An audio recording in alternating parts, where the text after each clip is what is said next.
നിലവിലെ hot news ആണ്. ബംഗ്ലാദേശ് സർക്കാർ അട്ടിമറിക്കപ്പെട്ടിരിക്കുന്നു. ഷെയ്ഖ് ഹസീന രാജിവെച്ചു. അവിടെ പട്ടാള ഭരണം അധികാരം പിടിച്ചെടുത്തിരിക്കുന്നു.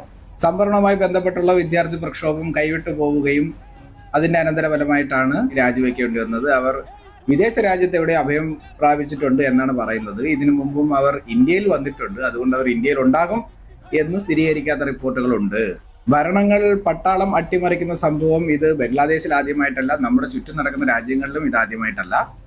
അപ്പൊ ഇത്തരം കാര്യങ്ങൾ കണ്ട് സന്തോഷിക്കുന്ന ഒരുപാട് മൊണ്ണകൾ നമ്മുടെ നാട്ടിലുണ്ട്. അത്തരം മൊണ്ണകളോടാണ് പറയാൻ, നിങ്ങൾ ഒരു കാലത്ത് ആഘോഷിച്ചത് ഹങ്കർ ഇൻഡെക്സിലും ഹാപ്പിനെസ് ഇൻഡെക്സിലും ഇന്ത്യക്കാൾ മുന്നിലാണേ ബംഗ്ലാദേശ്, ഇന്ത്യക്കാളും മുന്നിലാണേ പാകിസ്ഥാൻ, ശ്രീലങ്കയൊക്കെ ഇന്ത്യക്കാളും മുന്നിലാണേ എന്ന് പറഞ്ഞ് അറുമാദിച്ചവരോടാണ് ഈ ഹങ്കർ ഇൻഡെക്സും ഹാപ്പിനെസ് ഇൻഡെക്സും ഉണ്ടാക്കുന്ന മൊണ്ണകൾ. അവരിത് എവിടെ നോക്കിയാണ് ഉണ്ടാക്കുന്നതെങ്കിലും ദയവ് ചെയ്ത് ഇത്തരം ഹാപ്പിനെസ്സുകളും ഇത്തരം ഹങ്കറുകളൊന്നും ഇന്ത്യയെ ആ പട്ടികയിലേ ഉൾപ്പെടുത്തരുത് എന്നാണ് എൻ്റെ വിനയപൂർവമായ അഭ്യർത്ഥന.